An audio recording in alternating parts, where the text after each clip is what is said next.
हमरा सब अखन भोजन भात करै छी, देखियौ तब तक में बरियातो सब चलि एतै तऽ ओकरो स्वागत में लागने छै फेर। आ मिठाइ सबके रहलै सवाल तऽ हमरा सब तऽ जबरदस्ती कए कऽ केहनो कए कऽ कम सम मिठाइ लेलहुँ यए। बाप रे बहुत प्रेशर दै छै मत पुछियौ, मिथिला अयबै अहाँके मिठाइके होबे भोज कि मीटके होबे भोज, एतेक ने खियात ने कि हँ मोन ठंडा भए जायत मिठाइ मीट खाइत खाइत। बरियात सब आबि गेलैया, ई जे मशीन देखै छियै ई सेंट फेेकै वाला मशीन छियै, तऽ एकरे चालू कए रहल छै। बरियात सबके एकदम पटक्खा फटक्का सब फोड़ि रहल छै। बरियात में छै डांसर पार्टी सेहो देखबै छी। बरियाती सब आनंद लए रहल छै, अपन एकदम नाचि रहल छै, झुमि रहल छै।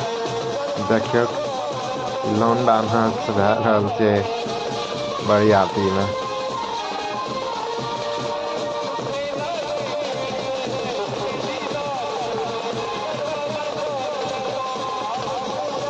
दुल्हा बाबू के गाड़ी आबि गेलैया, ई भेल दुल्हा बाबू।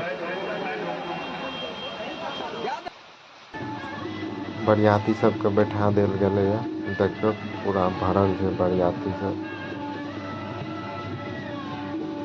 बरियाती सबके नाश्ता पानी के भी व्यवस्था कयल गेलैया। नाश्ता पानी करा दै छियै तब तक। हमरा सब आब भोजन भात के व्यवस्था में लागि गेलियै। इम्हर पूरी सब छना रहल छै आ इम्हर चाय बनि रहल छै कुछ बरियात सब लए। आ इम्हर देखियौ बारीक सब एकदम तैयार छै सब कुछ रेडी कए के। बाल्टी सबमे सब सब्जी सब भरल छै। ई सब में जे छै सब्जी आ पूरी सब कटौआ सब धरल छै, देखियौ। दुल्हा बाबू के गोदी में उठा के लए जाय छै, आब किया लए जाय छै ई गप तऽ हमहुँ ने बतायब, कियाकि हमरो नहि ये पता कि किया उठा के लए जाय छै गोदी में। दुल्हा बाबू के पैर धोवल जा रहल छै, देखियौ। भले ही गाड़ी से कखनो नहि उतरल हेते लेकिन पैर धोनाइ अनिवार्य छै। दुल्हा बाबू के गाल झरकायल जा रहल छै पान के पत्ता लऽ के।